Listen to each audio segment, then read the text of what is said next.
ten a penny, and a dime a dozen.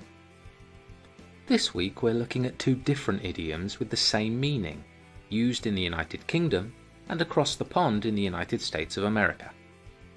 If we say that something is ten a penny or a dime a dozen, we quite literally mean that it is common, not rare, and of little value. Essentially, you are describing something as being not special and not difficult to track down or find. So you might say that back in the late 1990s, The Sopranos was a unique and fascinating television series.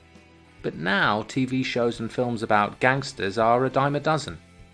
Or that nowadays superhero movies are ten a penny, and as such the quality of these has lowered.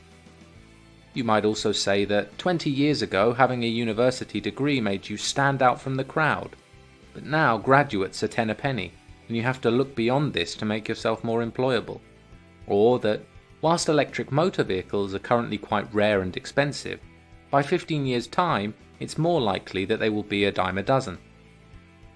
The United States dime was first minted in 1796, and by the 1800s things such as apples and eggs were described as being a dime a dozen, that is, of good value. Over time, however, this phrase evolved to mean quite simply easy to find and not of great value, or so common as to be practically worthless. The British variant of this is changed so as to use the penny, which is a colloquial term for the British 1 pence piece.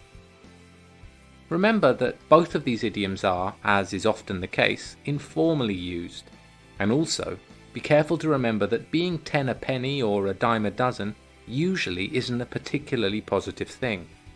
So while English language teachers might be ten a penny, it's probably best not to say that to yours.